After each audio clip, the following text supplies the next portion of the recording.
मंत्र न विकार हमें प्राणों से प्यारा, मंत्र न विकार हमें प्राणों से प्यारा। है ये वो जहाज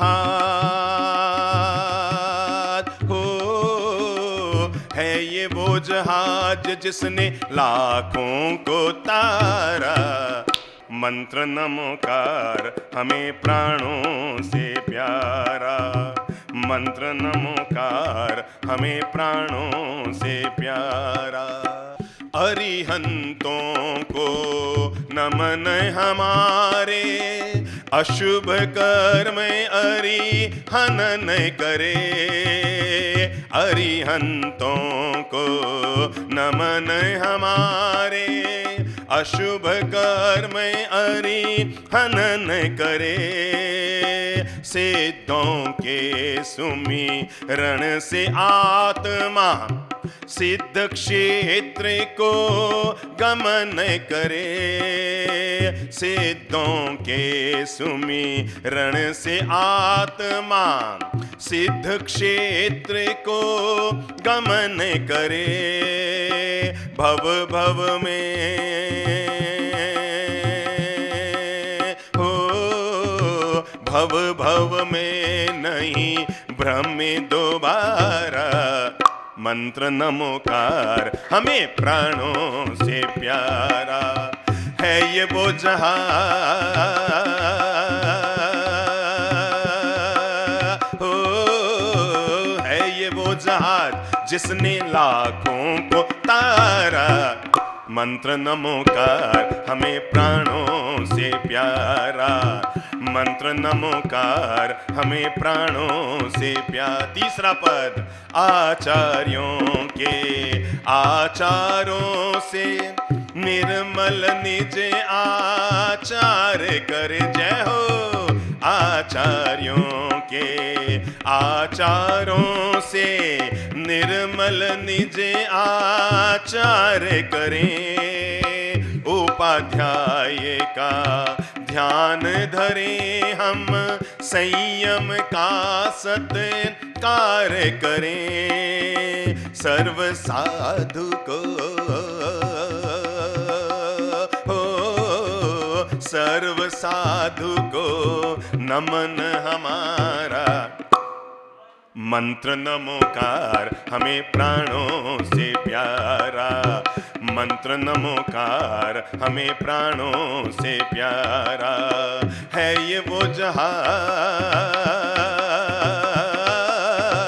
है ये वो जहाज जिसने लाखों को तारा। मंत्र नमोकार हमें प्राणों से प्यारा, मंत्र नमोकार हमें प्राणों से प्यारा। सोते उठते कब कब, सोते उठते चलते फिरते, सोते उठते चलते फिरते, इसी मंत्र का जाप करो। सोते उठते और चलते फिरते इसी मंत्र का जाप करो। आप कमाए पाप तो उनका, क्षय भी अपने आप करो। इस महामंत्र का हो, इस महामंत्र का ले लो सहारा। मंत्र नमोकार हमें प्राणों से प्यारा, मंत्र नमोकार हमें प्राणों से प्यारा। मंत्र नमोकार हमें प्राणों से प्यारा। नवपद होली का आज दूसरा दिवस है। नवपद होली का मतलब यही होता है कि जिसमें हम 9 दिन तक लगातार क्रमशः अपनी आराधना साधना तपाराधना करते हुए मुक्ति की ओर अपने कदम बढ़ाते हैं। मेरे भाई, दुनिया में हर मंत्र को सिद्ध करना पड़ता है। चाहे जो मंत्र गुरु से आप ले लें, लेकिन हर मंत्र को दुनिया में सिद्ध करना पड़ता है। लेकिन एकमात्र महामंत्र नमोकार ऐसा है जिसको सिद्ध करने की जरूरत नहीं, क्योंकि इसमें पहले ही लिखा हुआ है सिद्ध चक्र महामंत्र, जो स्वयं सिद्ध है, जो अपने आप में सिद्ध है। आप तो यूं समझें कि जैसे मां का दूध होता है, वैसे महामंत्र नमकार हर जगत के जीव के लिए कल्याणकारी और मंगलकारी है। नवपद ओली के अंतर्गत आज दूसरा दिन है, और जब दूसरा दिन है तो आज हम अनंत ध्येय, अनंत आराध्य सिद्ध पद की आराधना करेंगे। और आज सब हम लोग श्रद्धा पूर्वक जाप करेंगे, ओम नमो सिद्धाणम। आज हम सिद्धों को प्रणाम करेंगे। सिद्धों का महत्व तो सबसे ऊपर है, क्योंकि जब अरिहंत प्रभु भी दीक्षा स्वीकार करते हैं, जब तीर्थंकर प्रभु भी दीक्षा स्वीकार करते हैं, तो दीक्षा स्वीकार करने से पहले ओम नमो सिद्धाणम बोलते हैं। सच्चाई तो यह है, अरिहंत भी जब दीक्षा के मार्ग पर आते हैं तो पहले ओम नमो सिद्धाणम का उच्चारण करते हुए और फिर करेमी के पाठ से दीक्षा को स्वीकार करते हैं। मैं जीवन का सहज पाठ आपको ये पढ़ा रहा हूं। आज सिद्धों का पद है, तो सिद्धों के पद में हर चीज 8 होगी। सिद्धों के गुण 8 है। सिद्धों के आज हम जब पूजा करेंगे तो परिक्रमा भी 8 लगाएंगे, खमास्मणा भी 8 देंगे, कायोसर्ग भी 8 लोगस का करेंगे, स्वस्तिक भी 8 करेंगे, फल नैवेद्य भी 8 चढ़ाएंगे, क्योंकि आज सिद्धों की पूजा है। और सिद्धों के गुण कितने होते हैं? 8 गुण होते हैं। अरिहंत नमो और सिद्ध नमो, आचार्य वाचक साधु नमो, दर्शन ज्ञान चारित्र नमो, तप ए सिद्ध चक्र सदा प्रणमो। अरियंत नमो, सिद्ध नमो, आचार्य नमो, वाचक यानी उपाध्याय नमो, साधु नमो, दर्शन ज्ञान चरित्र और तप को नमन करो। यही तो सिद्ध चक्र महामंत्र है। सिद्ध चक्र अपने आप में वो मंत्र है, अगर व्यक्ति श्रद्धापूर्वक इस मंत्र का जाप करता है। दिक्कत यह होती है कि इंसान को जो चीज जन्म से मिलती है, आदमी उसका महत्व नहीं समझ पाता। नवकार मंत्र हमको जन्म से मिला है। जन्म लेने के साथ ही जब हमने अ ब स बोलना सीखा, जब हमने मम्मी पापा बोलना सीखा, तभी हमें हमारे घर के बड़े बुजुर्गों ने महामंत्र नमोकार याद करा दिया था। और नियम होता है, जो चीज आदमी को जन्म से मिल जाया करती है, आदमी उसका मूल्यांकन नहीं कर पाता। हमारे पास लोग आते हैं, कहते हैं बाप जी मेरे धंधा नहीं चलता, बाप जी मेरे व्यापार में थोड़ा नुकसान हो गया है, बाप जी मेरे घर में थोड़ा वातावरण अशुभ हो गया है, बाप जी थोड़ा कोर्ट केस चल रहा है, कोई मंत्र बता दो। मैं सीधा कहता हूं भैया हमारे पास तो सबसे प्यारा मंत्र है ना, महामंत्र नमोकार का जाप कर लो। बाप जी कोई और मंत्र बताओ, ये तो हम खूब साल से कर ही रहे हैं। मेरे भाई जो चीज हमें जन्म से मिल जाती है, आदमी उसका महत्व नहीं आंक पाता। इसलिए आपको पता है, माँ आदमी को जन्म से मिलती है, सो आदमी जन्म उसका महत्व नहीं आंक पाता। और पत्नी आदमी को 25 साल में मिलती है तो उसका पूरा महत्व आंकता रहता है, क्योंकि जो चीज जन्म से मिलती है, अगर माँ भी इंसान को 30 साल की उम्र में मिले तो उसको पता लगा ओ जीवन में माँ क्या होती है, कैसे मेरा पालन पोषण होता अगर माँ ना होती, कैसे मेरे जीवन का निर्माण होता अगर मां ना होती। पर मैं आपको बता दूं, जो चीज जन्म से मिलती है आदमी उसका महत्व नहीं आंक पाता, लेकिन जो जीवन में बाद में मिलती है, महामंत्र नमोकार तो पतित पावनी गंगा सदृश है, जो हर अंतर हृदय को निर्मल करती है, पवित्र करती है। अब तक पता नहीं अनगिनत असंख्य अनंत आत्माओं ने इस महामंत्र नमोकार का जाप करके अपनी आत्मा का कल्याण किया है, अपनी मन की शुद्धि की है, मोक्ष पद की प्राप्ति की है। महामंत्र नमोकार इह लोक में सुख शांति श्री समृद्धि देता है और परलोक में व्यक्ति को मुक्ति लाभ प्रदान किया करता है। 2 तरह के ध्यान होते हैं, एक होता है सालंबन ध्यान, एक होता है निरालंबन ध्यान। पर महामंत्र नमोकार में तो हम दोनों तरह के ध्यान कर सकते हैं। जब हम मंत्र का जाप कर रहे होते हैं, मंत्र का उच्चारण कर रहे होते हैं, तब हम आलंबन ध्यान में आ जाते हैं। लेकिन जब हम अंतर ध्यान में लीन होकर मंत्र की दिव्य शक्तियों में अपने आप को उतार लेते हैं, तब व्यक्ति का निरालंबन ध्यान हो जाता है। सिद्ध पद, आज का पद क्या है? सिद्ध पद। सिद्ध हम उन्हें कहते हैं जो अपने जीवन में राग और द्वेष को जीतकर अष्ट कर्मों का नाश करके और जिन्होंने मुक्ति लाभ अपने जीवन में प्राप्त कर लिया। अब तक अनंत अनंत आत्माओं ने सिद्धत्व को प्राप्त किया हो। अनंत अनंत आत्माओं ने मुक्ति लाभ को प्राप्त किया है, वे सब सिद्ध महापुरुष होते हैं, वे सब नमो सिद्धाणम में आते हैं। उन सबको हम बहुत श्रद्धा और भक्ति भावना के साथ नमन किया करते हैं, जिन्होंने अपने राग द्वेष रूपी कर्म मैल को समाप्त कर दिया है। व्यक्ति को अपने जीवन में जितना जरूरी है कि मैं महामंत्र नमोकार का जाप करूं, जितना जरूरी है कि मैं नवपद ओली की आराधना करूं, जितना जरूरी है कि मैं खमास्मरण दूं, लोगस का कौशक करूं, ध्यान करूं, देव वंदन करूं, चैत्य वंदन करूं, उतना ही जरूरी है हम जिस दिन जिस पद की आराधना कर रहे हैं उस पद के गुणों को भी अपने जीवन में आत्मसात करें। आज जब सिद्ध पद की आराधना है तो सिद्ध जीव कैसे बनता है? सिद्धों जैसा जीव है, जीव सो ही सिद्ध होए, और कर्म मैल का आंतरा बूझे बिरला कोई। हमारी आत्मा में और सिद्धों की आत्मा में ज्यादा फर्क नहीं है। जैसी आत्मा हमारी है वैसी आत्मा उनकी है। आत्म सत्ता एक रूप है, पर कर्मों में भेद पड़ा, भव वन में मैं भटक रहा, तू सिद्ध शिला पर जाय चढ़ा, कैसे भेद मिटे यह मेरा, कहो कहो हे शिवगामी, करता हूं मैं वंदन तेरे चरण कमल में सिरनामी। ये जो सिद्धों में और हम में कोई फर्क है तो इतना सा फर्क है कि वो तो सिद्ध शिला पर चले गए और हम यहीं रह गए, और इसका मूल अंतर क्या है? कर्म मैल का आंतरा बूझे बिरला कोई। इन दोनों में एक ही चीज का फर्क है, हम अभी तक कर्मों में बंधे हुए हैं और वो कर्मों से मुक्त हो गए, बस इतना सा फर्क है। हम अभी तक भी संसार के बंधनों में बंधे हुए हैं, वो कर्मों से मुक्त हो गए।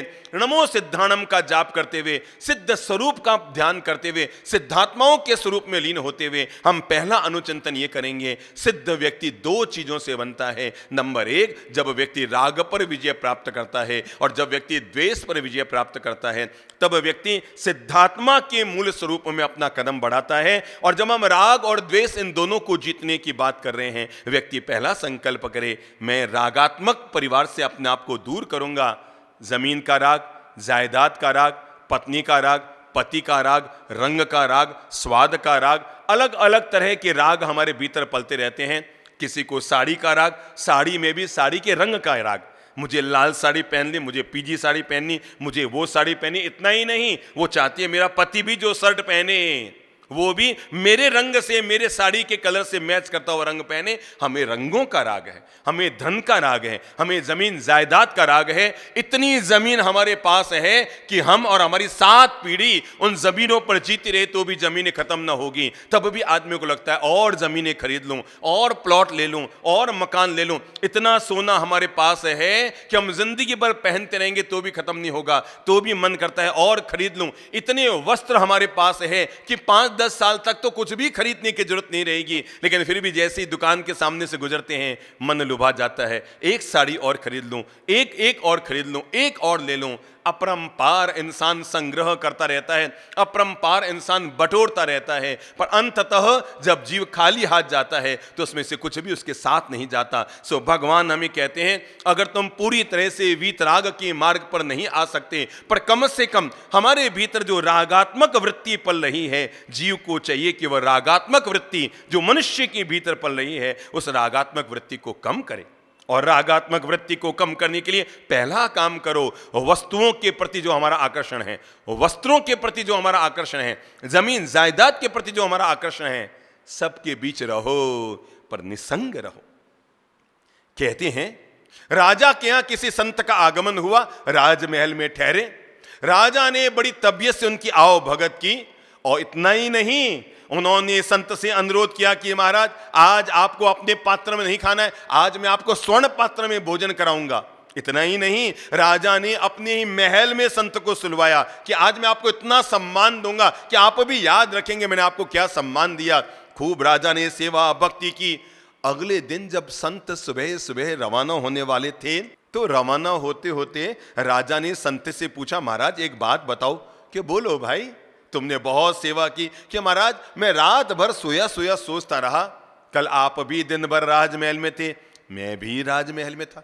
महाराज मैंने भी सोने के पात्रों में लिया, आपने भी सोने के पात्रों में लिया, मैं भी रात को राजमहल में सोया, आप भी राजमहल में, मेरे भी कपड़े पहने हुए, आपके भी कपड़े पहने हुए। मुझे ये समझ में नहीं आ रहा है कि मुझ में और आप में फर्क क्या है। फिर सब कुछ तो कल एक जैसा था।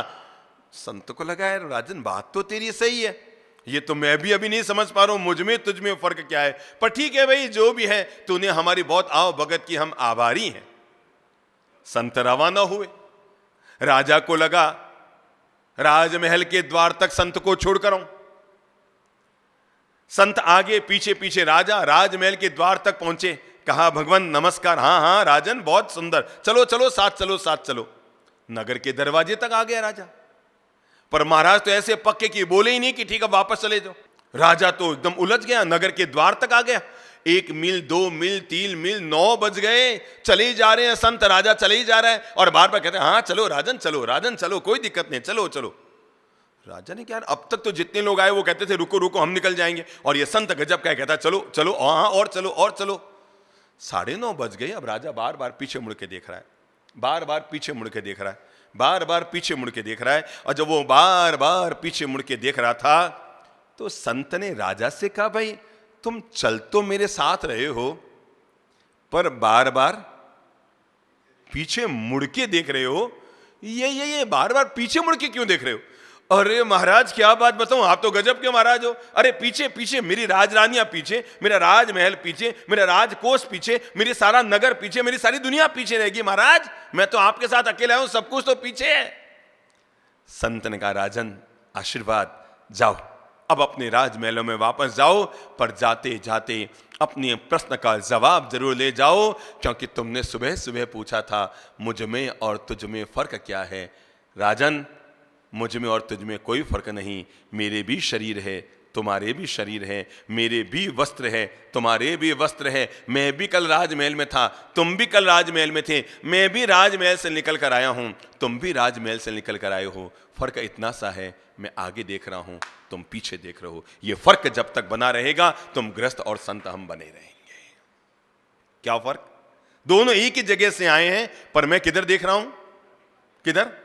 मैं आगे देख रहा हूं, तू पीछे देख रहा है। मैं हर इंसान को जीवन का ये विवेक देना चाहता हूं, व्यक्ति संसार में रहे, संसार के बीच रहे, लेकिन अपने आप को मुक्त आत्मा की तरह सिद्धों की श्रेणी में ले जाने के लिए हर इंसान को अपने आप को मुक्त होने के लिए कदम बढ़ाने पड़ेंगे। आज दूसरा पद है और आज हम बोलते हैं ओम नमो सिद्धाणम। आज हम नमो सिद्धाणम का जाप करते हैं तो उसकी मुद्रा होती है अंजलि मुद्रा। कौन सी मुद्रा होती है? अंजलि मुद्रा में यहां पर हम कर्म के मध्य भाग में सिद्ध प्रभु का ध्यान करते हैं और यहां पर अपने आंखों को केंद्रित करके हम 8 बार बोलेंगे ओम नमो सिद्धाणम, ओम नमो सिद्धाणम, ओम नमो सिद्धाणम, ओम नमो सिद्धाणम, ओम नमो सिद्धाणम, ओम नमो सिद्धाणम, ओम नमो, ओम नमो सिद्धाणम।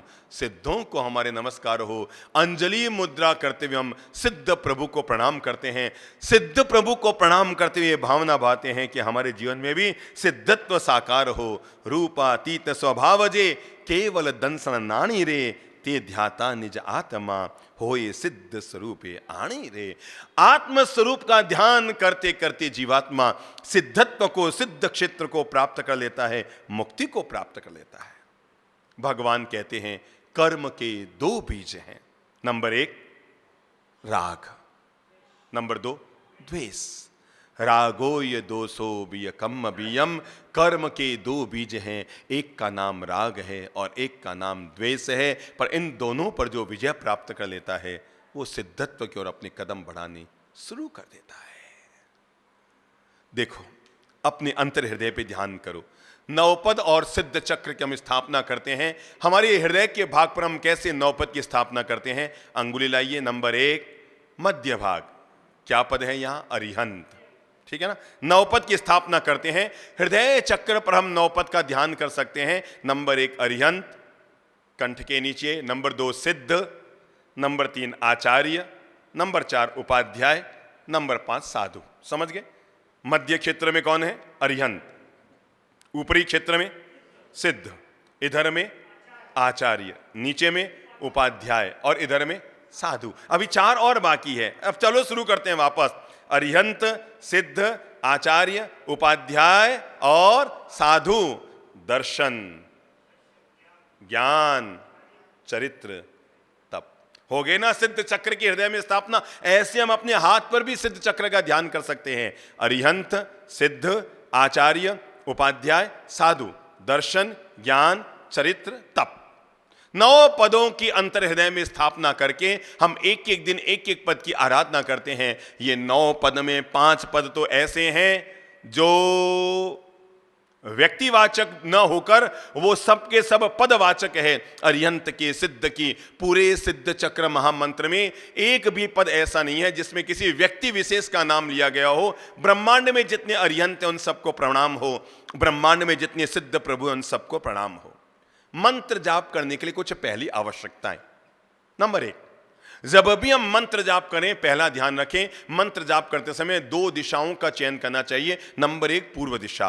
क्यों? क्योंकि उसी दिशा से सूर्योदय होता है। इसलिए दुनिया भर में जितने भी तीर्थंकरों के मंदिर हैं उनमें अधिकांश मंदिरों की दिशा हमेशा भगवान की जो दृष्टि होती है वो पूर्व दिशा के तरफ। मंदिर का मुख्य द्वार हमेशा पूर्व दिशा के तरफ होता है और पूर्व दिशा के बाद जो उत्तम दिशा मानी जाती है वो है उत्तर दिशा। तो जब अभी हम मंत्र का जाप करें, देखो भाई हर चीज की एक प्रक्रिया होती है। अच्छा एक बात बताओ, इडली किससे बनती है? चावल से। क्यों जी? इडली के चावल आते हैं, उससे चावल से इडली बनती है। आज अब एक काम करना, आधा किलो चावल उठाना और उठा के गर्म तवे पे डाल देना, क्या उससे इडली बन जाएगी? नहीं बनेगी। आधा किलो चावल उठाना, उसको गर्म तेल में डाल देना, क्या इडली बन जाएगी? आधा किलो चावल उठाना, उसको गर्म पानी में डाल देना, क्या इडली बन जाएगी? जैसे चावल से इडली बनाने तक की एक प्रक्रिया होती है और उस प्रक्रिया से गुजरने के बाद ही इडली बनती है। हर दुनिया में हर रोटी आटे से ही बनती है, पर आटे को सीधे ही तवे पे नहीं डाला जाता, प्रक्रिया से गुजरना पड़ता है। नंबर 1, आटे को भिगोना पड़ता है। नंबर 2, बोलो बोलो बोलो, उसको थोड़ा गिलोना पड़ता है। नंबर 3, उसके लोहे बनाने पड़ते हैं। नंबर 4, उसको बेलना पड़ता है। केवल बेलना ही नहीं पड़ता, थोड़ा सूखा आटा भी मैंने देखी हुई है रोटी बनते हुए, सूखा आटा भी लगाना पड़ता है और उसके बाद उसको बेलना पड़ता है। और केवल तवे पे डालने से रोटी नहीं बनती। अब सोचो क्या करना पड़ता है, पहले यूं, वापस यूं, फिर वापस यूं, और इतना ही नहीं होता है, फिर एक कपड़ा उठाते हैं और उसके बाद रोटी को तवे पर फुलाकर खाते हैं। आटे से रोटी बनने के बीच की जो प्रक्रिया है उस प्रक्रिया से गुजरो तो रोटी सही बनती है। वैसे ही मंत्र जाप की भी अपनी प्रक्रिया है। जब जहां बैठे नमः मेरे भाई, हर चीज की एक प्रक्रिया होती है। एक बात बताओ, आपके घर का बाथरूम कितना भी साफ हो पर उसमें बैठ के खाना तो नहीं खाया जा सकता ना। हर चीज की एक प्रक्रिया व्यवस्था होती है। वो कहे भाई ये भी तो साफ सुथरा ना, यहीं बैठ के खाना खा लो, बाहर भीड़ है तो क्या हुआ है? ये भी तो साफ सुथरा है। तो हर चीज का हर काम नहीं होता है। जैसे संसार में हर प्रक्रिया से गुजरना पड़ता है कोई काम करने के लिए, ऐसे ही मंत्र जाप करने के लिए व्यक्ति को गुजरना पड़ता है। तो जब मंत्र जाप करें पहला ध्यान रखें, या तो पूर्वाभिमुख हो या उत्तराभिमुख हो। हाँ, जब भी मंत्र जाप करें दूसरा ध्यान रखें, 2 काम एक समय में ना करें। हमारे यहां पता नहीं संख्या से मंत्र को इतना जोड़ दिया गया, कई बार देखता हूं लोग प्रवचन भी सुनते रहेंगे। अब उनको पूछो कर क्या रहे हो भाई? न तो मंत्र न प्रवचन, दोनों ही हाथ से जा रहे हैं। वो प्रवचन भी सुन रहे हैं। अब उनको गुरुजनों ने बता दिया तुम्हें 20 माला फेरनी है। अरे मेरे भाई, अगर शरीर साथ नहीं देता है 20 के बजाय 15 फेर लेना, 15 के बजाय 10 फेर लेना। अरे मेरे भाई, 10 के बजाय 5 माला जप लेना। उससे पहले जरूरी है कि जब माला जपो बहुत तन्मयता से ध्यान करो, बहुत लीन होकर मंत्र का जाप करो। मंत्र को संख्या से मत तोलो मेरे भाई, वो तो आपको बिना गिने दे रहा है और एक हम हैं जो गिन गिन कर उनका नाम ले रहे हैं। वो हमें बिना गिने सब कुछ दे रहा है, पर हम हैं गिन गिन के नाम ले रहे हैं। पर पहला ध्यान रखो, उत्तर दिशा या पूर्व दिशा। नंबर 2, जब भी मंत्र जाप करो, नवकार मंत्र या और कोई मंत्र, पहले ध्यान रखें कमर हमेशा सीधी रखें। अगर आपका शरीर साथ देता हो तो पद्मासन में बैठ के जाप किया करें, सबसे उत्तम रहता है। क्योंकि पद्मासन में अगर हम बैठेंगे तो हमारा मन कम भटकेगा। कभी भी प्रयोग कर लेना, हम जैसे ही पद्मासन में बैठ के जाप करेंगे, मंत्र जाप या ध्यान करेंगे, तो हमारी चित्त की वृत्ति कम भटकेगी। नंबर 2, पद्मासन में ध्यान करने का लाभ यह होगा, हमारा मेरुदंड कभी वांका नहीं होगा, यानी टेढ़ा नहीं होगा, बिल्कुल सीधा रहेगा। जैसे आप पद्मासन लगाएंगे आपका जो मेरुदंड है वो बिल्कुल सीधा रहेगा। नंबर 3, हम जैसे ही पद्मासन में बैठेंगे निद्रा नहीं आएगी। आप पद्मासन में, आपको पता है मंत्र का जाप करते करते नींद कैसे आती है? नमो ओरियंताण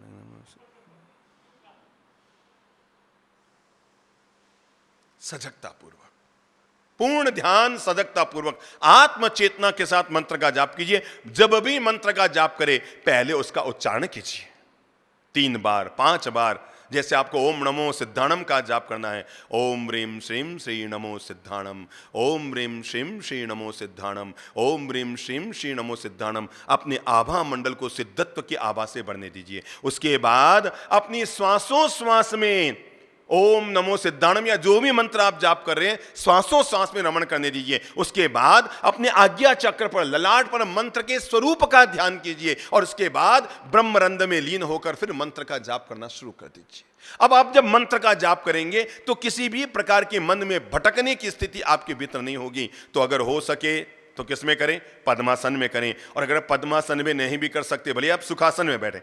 अभी अपन जो बैठे ना सुखासन में बैठे, आप भले आप सुखासन में बैठे, मोटा आसन लगा लो, अच्छा मोटा आसन बिछा लिया, आराम से सुखासन में बैठ जाओ, सिद्धासन में बैठ जाओ, पद्मासन में बैठ जाओ, वज्रासन में बैठ जाओ, जो आसन आपके अनुकूल हो उसमें बैठ जाओ। पर यह जरूर ध्यान रखो रीढ़ की हड्डी बिल्कुल सीधी रहे। लटक के कभी भी मंत्र जाप नहीं करना चाहिए, क्योंकि इससे प्रमाद आता है और मन में उचाट शुरू हो जाता है। लेकिन आप जैसे ही बिल्कुल सजग होकर ध्यान पूर्वक आत्मचेता बनकर मंत्र का जाप करेंगे तो मन में उचाट नहीं होगा। नंबर 3, जब हम मंत्र का जाप करने के लिए ज्यादा देर तक बैठें तो बहुत ज्यादा टाइट कपड़े पहनकर या बेल्ट बांधकर मंत्र का जाप करने ना बैठें, क्योंकि इससे आपका ब्लड सर्कुलेशन प्रभावित होगा और शरीर थोड़ी ही देर में आपका थकना शुरू हो जाएगा। हाँ, जब आप मंत्र का जाप करना शुरू करें तो अपनी नैनों को प्रारंभिक काल में अर्धोन्मिलित, आधी आंखें बंद आधी आंखें खुली, जो हम प्रतिमाओं की मुद्रा देखते हैं, आधी आंख खुली आधी आंख बंद में त्राटक रूप में मंत्र का जाप शुरू कर सकते हैं। और उसके बाद कुछ देर में आंख बंद कर लिया और उसके बाद अंतर हृदय में मंत्र का जाप आपने प्रारंभ कर लिया। मंत्र जाप के लिए 5 अनिवार्य शर्त। नंबर 1, आप जिस जगह पे बैठ के मंत्र का जाप कर रहे हैं वो स्थान बिल्कुल शुद्ध हो। कोई भी मंत्र जाप करें, चाहे आप महामंत्र नमोकार का जाप करें, गायत्री मंत्र का जाप करें या आप किसी भी मंत्र का जाप कर रहे हो, पर पहली जरूरत है और वो क्या है? स्थान हमेशा शुद्ध हो। आप जिस भूखंड पर बैठकर मंत्र का जाप कर रहे हैं बिल्कुल सात्विक हो, निर्मल हो, वहां का वातावरण साफ सुथरा हो। स्थान को पहले शुद्ध करके बैठें। जब जहां हर चीज तो हर जगह उपयोग नहीं की जा सकती ना। अब कोई आदमी बिस्तर पर बैठकर खाना खा रहा है तो क्या अच्छी बात है क्या? बताओ। भोजन करने की अपना आसन होता है, वहां बैठकर किया जाए। खाने का अलग आसन है, शयन का अलग आसन है, निद्रा का अलग आसन है, और अगर हमें और कोई काम करना है उसकी अलग अलग घर में व्यवस्था है। सारे काम एक जगह नहीं होते। वैसे मैं कहूंगा जो कोई व्यक्ति अपने घर में एक नियत स्थान बना लेता है, मैं इस जगह पर बैठकर रोज मंत्र का जाप करूंगा, और कोई कमरा अलग से नहीं है, फ्लैट में आप रहते हैं कोई दिक्कत नहीं, लकड़ी का पार्टीशन बना लीजिए, ठीक है ना, 4 बाई 4 फुट की जैसे ये टाइल है इतने भाग पर आप अगर एक ही जगह पर बैठकर ध्यान करेंगे तो 2 लाभ। नंबर 1, जहां पर आप ध्यान कर रहे हैं वो जगह है चार्ज हो जाएगी, और नंबर 2, आप जैसे ही वहां जाकर बैठेंगे, चूंकि कल आपने उसी जगह पर बैठकर ध्यान किया था तो वहां का जो आभा मंडल है वो मंत्रों से अभिमंडित है। आप जैसे ही जाकर बैठेंगे वो मंत्र की आभा आप में आनी शुरू हो जाएगी। आपको पता है हम तीर्थों में क्यों जाते हैं? हम तीर्थों में इसलिए जाते हैं, केवल इसलिए नहीं कि वो बहुत प्राचीन है, हम इसलिए तीर्थों में जाते हैं क्योंकि वहां पर जो महान तीर्थंकरों ने साधना की है, आराधना की है। आज हम सम्यक शिखर तीर्थ में जाते हैं, देखो एक एक तीर्थंकर ने वहां के भूखंड को चार्ज किया, वहां के आभा मंडल को चार्ज किया। आज हम पालितना जाते हैं, अनंत अनंत सिद्धों ने वहां पर सिद्धत्व प्राप्त किया। हम जैसे ही वहां जाते हैं कुछ लगता है मन के परमाणु पुद्गल शुभ हो रहे हैं, लगता है ना। जब हम पहाड़ी की यात्रा करते हैं, तीर्थ की यात्रा करते हैं, ऊपर चढ़ते हैं, प्रभु के दर्शन वंदन करते हैं, अरे कितना आनंद का अतिरेक अंदर उमड़ता है। हकीकत में वहां पर अब तक अनंत सिद्धों ने आराधना की, अनंत साधक आत्माएं आराधना करती है, इसलिए वहां का जो आभा मंडल है वो चार्ज हो जाता है। इसलिए अपने घर में ऐसी कोशिश करें, एक ही जगह का चयन करें ताकि आपका आभा मंडल बना रहे। यूं तो हम 4 मंजिल चढ़ते ना, पर आपने देखा होगा कभी आप पालितना तीर्थ में गए हों, 90-90 साल के लोग, विकलांग लोग तक, जिनकी कमर झुक गई है वे लोग तक, जिनके एक पांव नहीं है वे लोग तक, जिनके शरीर में कोई दिक्कत है वे लोग तक, और कितनी श्रद्धा पूर्वक पालितना तीर्थ की यात्रा कर लेते हैं। कहते हैं ना दादा खुद सहायता कर रहा है। सहायता नहीं, ये व्यक्ति का वहां का आभा मंडल उसे सहायता कर रहा है कि व्यक्ति जैसे जैसे ऊपर चढ़ता है, सीढ़ियां चढ़ता है, वैसे वैसे मन के परमाणु पुद्गल निर्मल हो जाते। अरे वहां के आभा मंडल इतने निर्मल होते हैं कि वहां की यात्रा करते करते कईयों के मन में तो दीक्षा के भाव पैदा हो जाते हैं। हमारे पूज्य माताजी पिताजी महाराज के जीवन में दीक्षा के भाव कैसे पैदा हुए थे? संसार के राग रंग व्यवस्था में थे, पालितना तीर्थ की नवाणु यात्रा करने गए और वो रोज वहां पर सीढ़ियां चढ़ते, साधु साध्वी जी महाराज के आभा मंडल उनके दिव्य दर्शन करते, सिद्धों की चेतना से भरा हुआ वो दिव्य तीर्थ, और 99 यात्रा बाद में पूरी हुई और दीक्षा की भावना पहले शुरू हो गई। वो आभा मंडल होता है। इसलिए मैंने कहा व्यक्ति को ऐसी जगह पर ध्यान का चयन करना चाहिए जहां का आभा मंडल हमेशा, जगह बना लो घर में, मैं वहां बैठकर जो पूजा का आला है वहां बैठकर मैं ध्यान करूंगा। लगता है सुबह का समय जाप करने के लिए सबसे अच्छा है। किसी भी मंत्र का जाप करना हो सुबह का समय सबसे अच्छा है। लगता है सुबह समय नहीं मिल पाया, महिलाओं के लिए दोपहर में भी बैठकर जाप कर सकते हैं। लगता है वो भी संभव नहीं हुआ, घर के सब लोग सो गए, 11 से 12, 10 से 11, सुबह 9 से 10, सुबह 4 से 5, जितनी देर मन माने उतनी देर शांति से बैठकर आप एक बार मेरे कहे अनुसार मंत्र जाप का प्रयोग करके देखिए। फिर आपको पता लगेगा कि नवकार महामंत्र किस तरह आपको परिणाम देता है, मन की चेतना को किस तरह से जोड़ता है। नंबर 1, पहला धर्म हमें जोड़ना है। मैं शुद्ध स्थान पर बैठकर मंत्र का जाप करूंगा। मंत्र के लिए पहली जरूरत है स्थान की शुद्धि, मंत्र के लिए दूसरी जरूरत है वस्त्र की शुद्धि। निर्मल वस्त्रों का उपयोग करके मंत्र का जाप कीजिए। मंत्र के लिए तीसरी जरूरत है और वह है उच्चारण की शुद्धि। किसकी शुद्धि? उच्चारण की शुद्धि। जब भी मंत्र बोले उसका उच्चारण बहुत शुद्ध हो। मेरे पास एक महानुभाव आए थे थोड़े दिन पहले, कहने लगे बाप जी बहुत आर्थिक संकट से गुजर रहा हूं। किससे गुजर रहा हूं?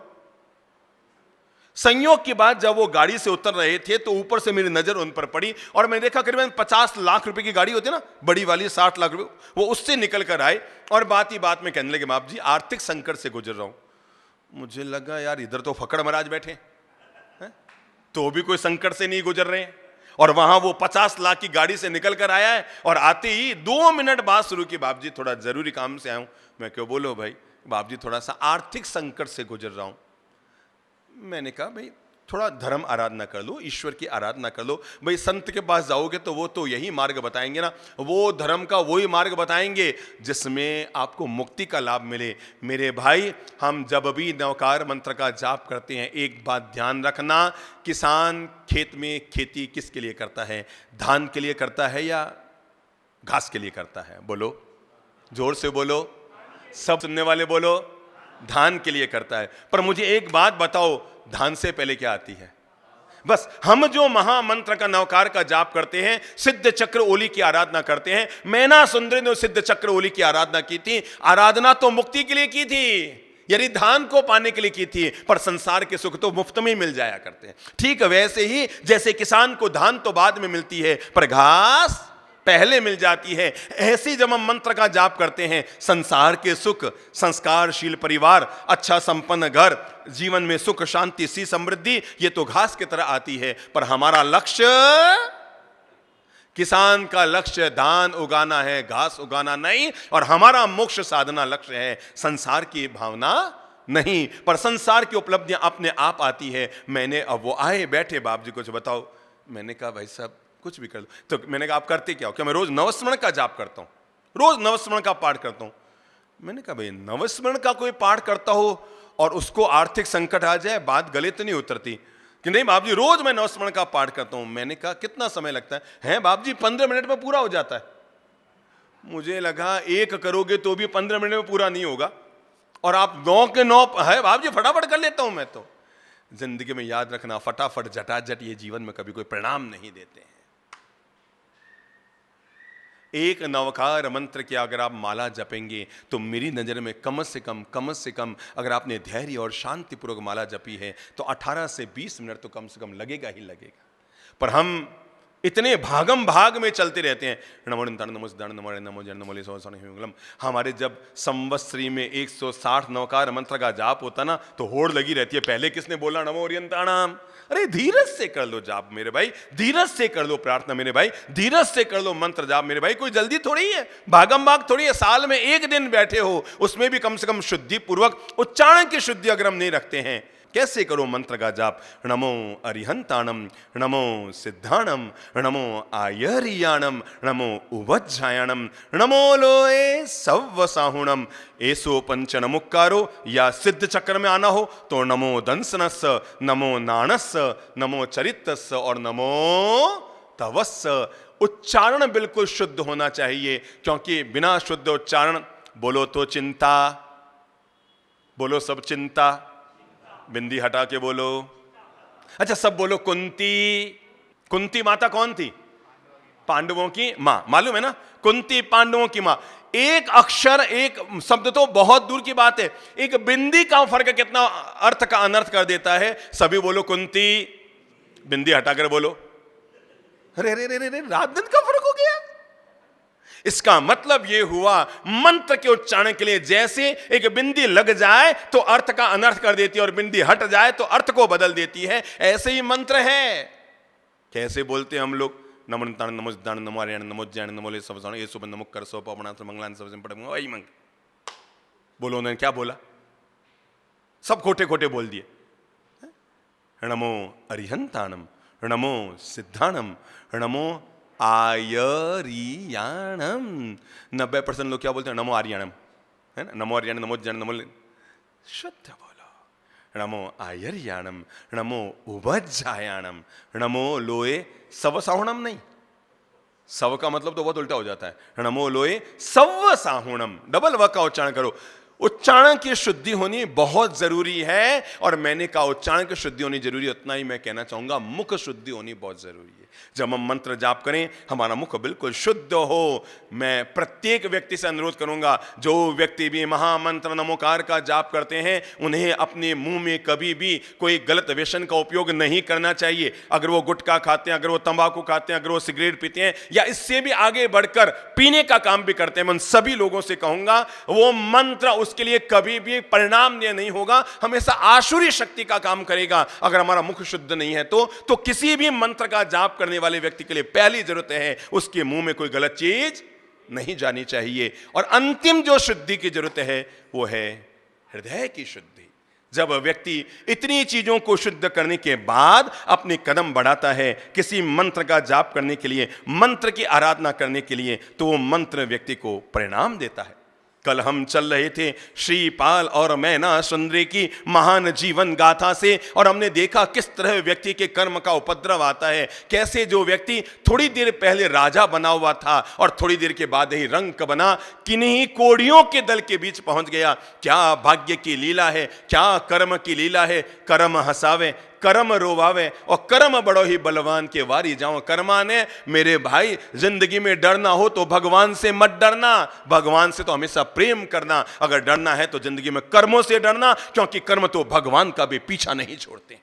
कर्म जब पीछे पड़ जाए ना तो ऋषभ देव को भी 13 महीने तक निराहार रहना पड़ता है। कर्म जब पीछे पड़ जाए तो भगवान महावीर के कान में भी किले ठुक जाती है। कर्म जब पीछे पड़ जाए तो मेघमाली भी भगवान पर बारिश करनी शुरू कर देता है। कर्म जब पीछे पड़ जाए तो भगवान श्री राम को भी 14 साल वनवास में जाना पड़ता है। ये कर्म की रेख पर जब मेघ नहीं मर सकती तो ज्ञानी जन कहते हैं जिंदगी में जब भी कोई कर्म करो सावधानी पूर्वक करो, क्योंकि हर कर्म व्यक्ति के सामने आकर आज नहीं तो कल लौट कर आता है।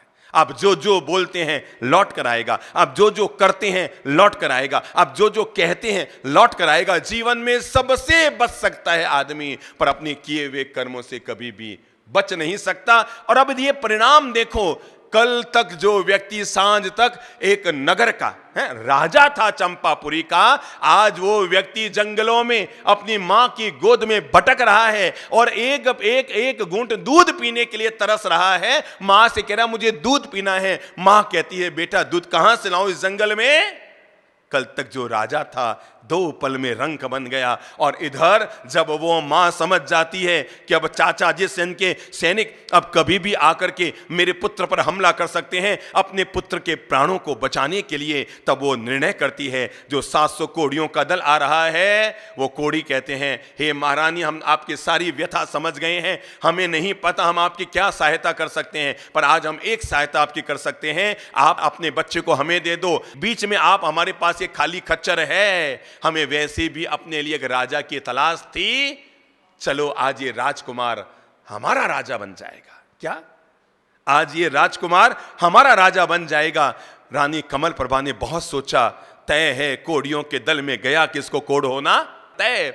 पर कमल प्रभा को लगा मुझे जैसे तैसे भी अपने बेटे के प्राणों को बचाना है। अरे कोड़ का रोग तो फिर कभी दूर कर लूंगी। और तब कहते हैं रानी कमल प्रभा तैयार हो गई और उसी खच्चर पर मां बेटे दोनों को बैठा दिया और तब 700 कोड़ियों ने तय कर दिया रानी कमल प्रभा हमारी राजमाता है और उनका राजकुमार हमारा राजा है। और तब उन 700 कोड़ियों ने अपने राजा का नया नाम घोषित कर दिया और तब उन्होंने मिलकर उसका नाम रखा राणा उम्बर।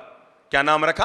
राणा उम्बर। ये हमारा राणा है और आज से यही हमारा राजा है और उसका नाम उम्बर रख दिया गया। कल तक चंपापुरी का राजा श्रीपाल आज कोड़ियों का राजा उम्बर बन गया।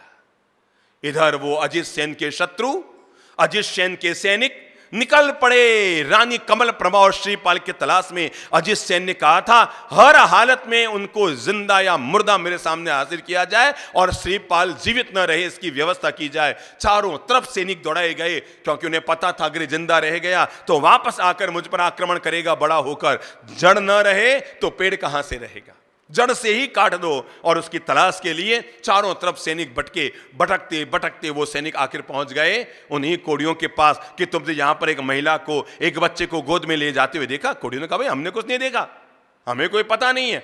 तो उन्होंने कहा नहीं हम तुम्हारी तलाशी लेंगे, हमें बैम है कि तुम्हारे बीच में। आ जाओ ले लो तलाशी हमें। अब वो रानी कमल प्रभा डर रही है अंदर, वो तो खच्चर में बैठी है, उठाया हुआ ऊपर कपड़ा, वो अंदर डर रही है कि अगर भूल से ये सैनिक अंदर घुस जाए बड़ी मुश्किल खड़ी हो जाएगी, हमारी मौत तय है। लेकिन जब कोड़ियों ने उसे अपना राणा बना लिया था तो उसको बचाना भी उनका धर्म था। और कहते ना जाको राखे साइया मार सके ना कोई। और वही तो हुआ। दुनिया में मारने वाले के 2 हाथ होते हैं पर बचाने वाले के 1000 हाथ होते हैं। और जब वो चाहता है किसी को बचाना, अरे इतने सारे सैनिक आए थे, उन्होंने कहा हम तुम्हारी तलाशी लेंगे। कोड़ियों ने कहा आराम से लो रे, मना कौन करता है, ले लो ये लो, हम सब खोल खोल के दिखाते हैं, ले लो तलाशी। पर याद रखना अगर तुम में से किसी ने हल्का सा भी हमारे किसी वस्तु को, वस्त्र को हमें छू लिया ना तो छूते ही कोड़ का रोग हो जाएगा। सैनिकों ने सोचा यार ये राजा, ये अजित सेन क्या न्याल करेगा, अरे अपन को कोड़ का रोग जाएगा और इनके अंदर थोड़ी जाएगी रानी कमलबा। और इस तरह वो सब के सब सैनिक चले गए और श्रीपाल, नाम क्या हो गया उसका, राणा उम्बर, बच गया। अब वो कोड़ियों का दल चल रहा है अपने राणा को साथ में लेकर के। लेकिन इधर रानी कमल प्रभा के मन में आता है ओफो मेरे राजकुमार को अब कोड़ का रोग तो हो गया है। 10 दिन में हो गया।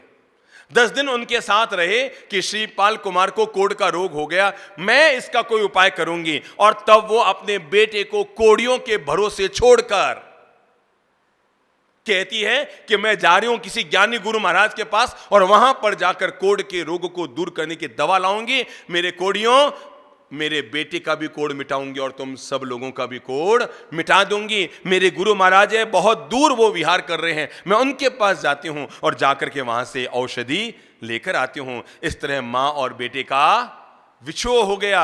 लेकिन कोड़ियों ने कहा राजमाते आप चिंता मत करना, हम 700 में से कोई एक जब तक जीवित रहेगा आपके बेटे का बाल बांका नहीं होने देंगे। इधर मां चली गई औषधि की तलाश में गुरु महाराज के पास और इधर वो कोड़ियों का दल जंगलों में चल रहा है, नगरों से गुजर रहा है। पर कहानी तो कुछ और अलग मोड़ लेनी है और कहानी तक मोड़ लेती है यही मालव प्रदेश और यहां से बिल्कुल 50-60 किलोमीटर दूर उज्जैनी नगरी, जिसे आज हम सभी लोग उज्जैन कहते हैं। ये श्रीपाल और मैना सुंदरी की दिव्य गाथा यही मालव प्रदेश और मालव प्रदेश की अंतरात्मा से जुड़ी हुई है। और आज हम भी मालव प्रदेश में बैठकर उस श्रीपाल और मैना सुंदरी की अमर गाथा कह रहे हैं। और यही उज्जैनी शहर कहते हैं। उज्जैनी के राजा का नाम था प्रजापाल। राजा प्रजापाल के 2 रानियां थी, एक का नाम था सौभाग्य सुंदरी और दूसरी रानी का नाम था, बोलो, पहली रानी का नाम था सौभाग्य सुंदरी और दूसरी रानी का नाम था रूप सुंदरी।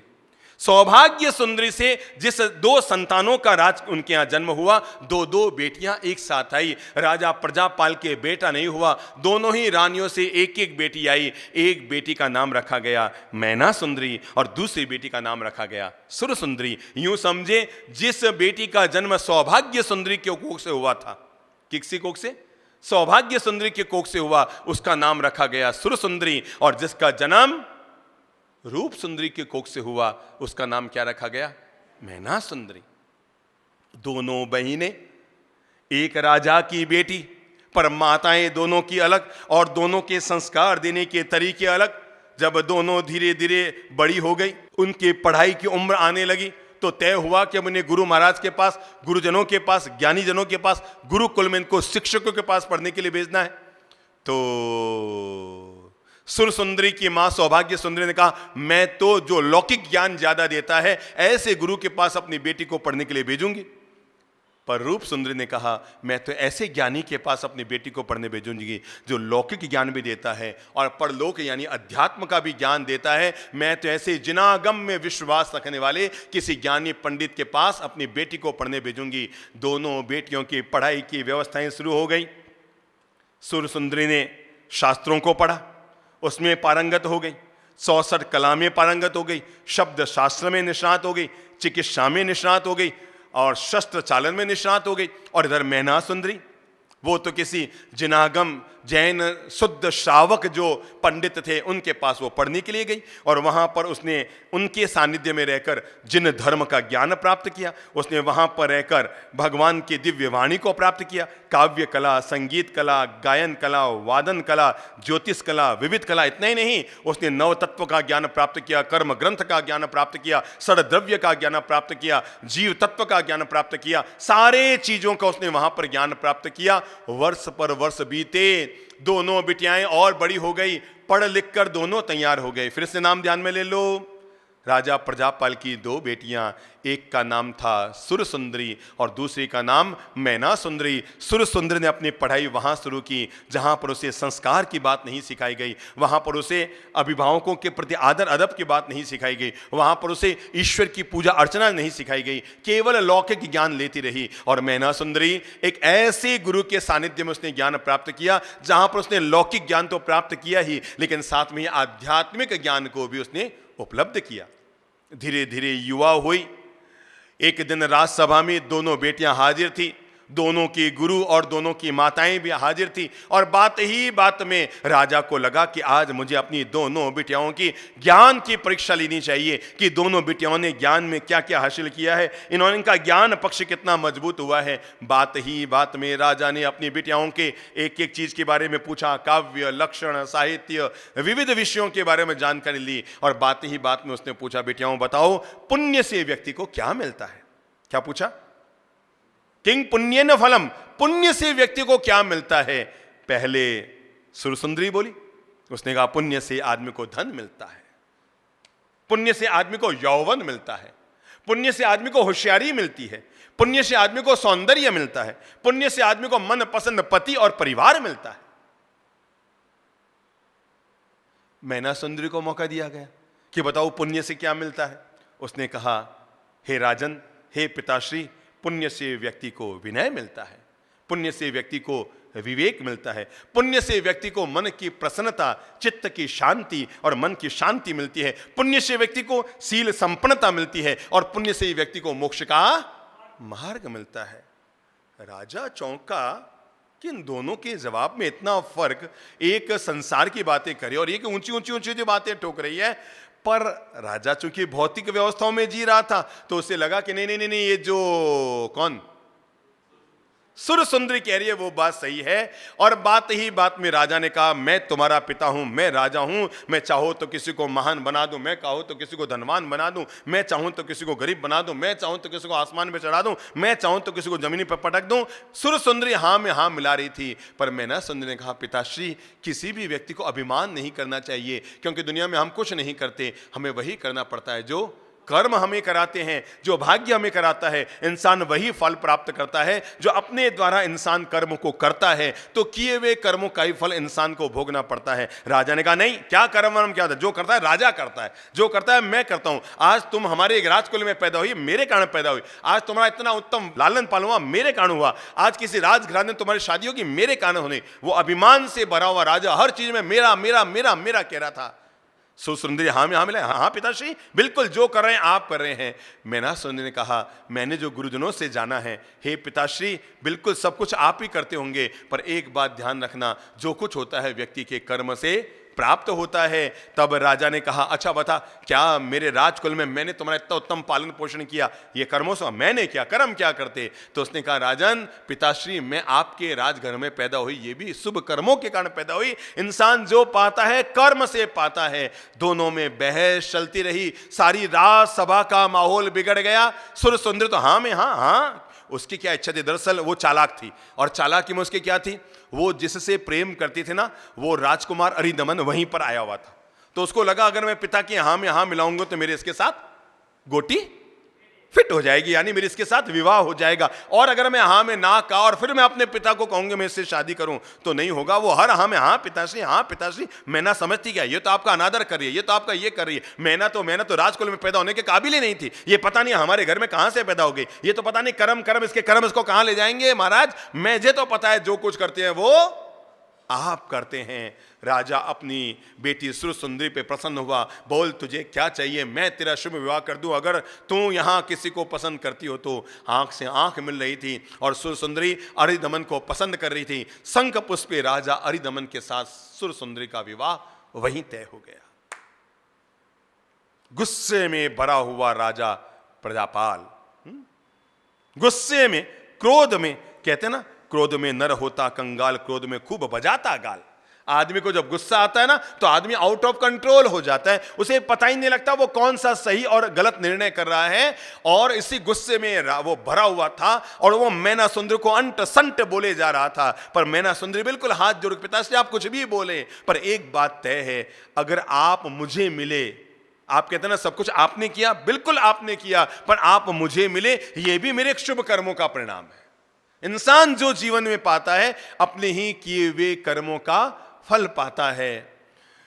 मंत्री को लगा कि अब बात बिगड़ने वाली है, ये बच्ची भी जिद पे अड़ाई है, राजा जिद पे अड़ाया, राजा का गुस्सा पारावार चढ़ रहा है, अब बात बिगड़ने वाली है। तो मंत्री ने बीच में आकर कहा महाराज आपके घूमने का वक्त हो गया है, बगीचे में घूमने का वक्त हो गया है।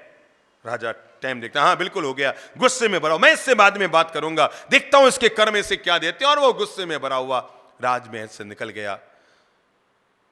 रूप सुंदरी मन में बहुत दुखी होती है कि आज बाप बेटी में बेवजह विवाद हो गया, और पिता ने भी उसके बचपन को माफ न करते हुए और लगातार बहस करती रही।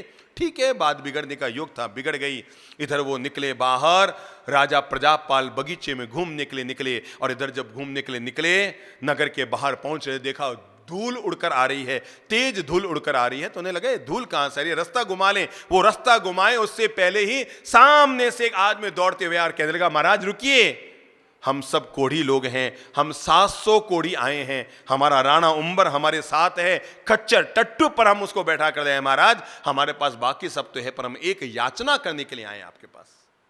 बाकी सब व्यवस्था हमने कर ली है, हमारे राणा के लिए सब व्यवस्था हमारे पास है। राजा ने कहा बोलो क्या याचना लेकर आए हैं। उसने कहा महाराज हम अपने राजकुमार, अपने राणा के लिए आपसे कन्यादान मांगने आए हैं। कोई आपके यहाँ लूली लंगड़ी लकड़ी लड़की हो तो भी चलेगी, कोढ़ी वाली भी चलेगी, कोई अपाई जो, हमें एक लड़की चाहिए ताकि हम अपने राणा का विवाह कर सकें और हमें एक महारानी मिल सके। गुस्से में तो भरा हुआ था ही कौन, प्रजापाल। और उसने देखा इनको एक लड़की चाहिए अपने राजा के लिए, कोढ़ी राजा के लिए। और अभी वो मैनासुंदरी कहते ना भगवान जो देता है कर्म से इंसान जो पाता है कर्म से पाता है। पिता का अपमान करना और कर्म का सम्मान करने का क्या परिणाम मिलता है, लगता है ये उसका कर्म ही से यहां पर लेकर आया है। और तब उनसे कहता है जाओ अपने राणा को लेकर शाम को मेरे राजमहल में आ जाना, मैं अपनी बेटी तुमको दूंगा।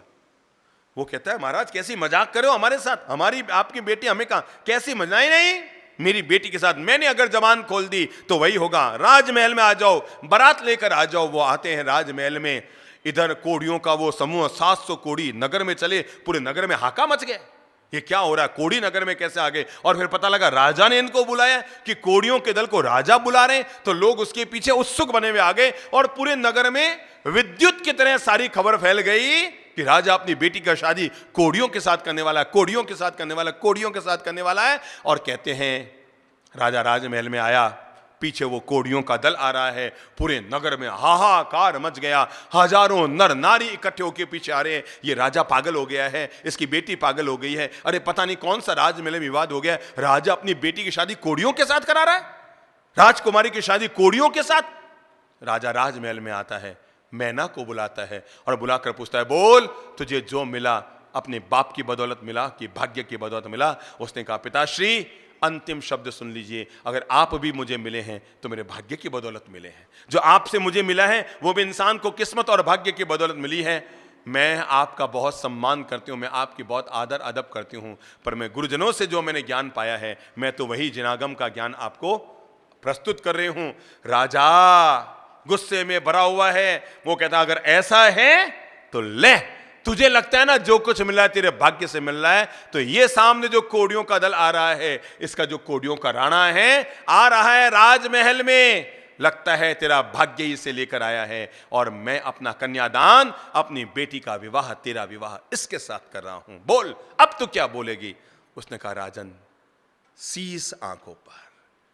पिता जो अपनी बेटी के लिए विवाह का निर्णय कर लेता है, कुलीन परिवार की कन्याएं कभी भी अपने पिता की जबान को खाली नहीं जाने देती। अगर आपने जबान दे दी है इसको कि मेरा विवाह इसके साथ होगा, तो ऐसा ही होगा। मुझे लगता है मेरा भाग्य ही इसे मेरे राजमहल में लेकर आया है। पूरे नगर के लोग कोई राजा पर थू थू कर रहे हैं, कोई मैना सुंदरी पर थू थू कर रहे हैं, कोई इसकी मां पर थू थू कर रहे हैं, कोई इसके भाग्य पर थू थू कर रहे हैं, चारों तरफ थू थू थू थू चल रहा है। लेकिन अंततः सबके मना करने के बावजूद जिद्दी राजा ने अपने केवल अपनी बेटी को अपना पावर दिखाने के लिए, अपनी शक्ति दिखाने के लिए, देख राजा क्या कर सकता है, और उस कोढ़ी के साथ विवाह का निमंत्रण दे दिया।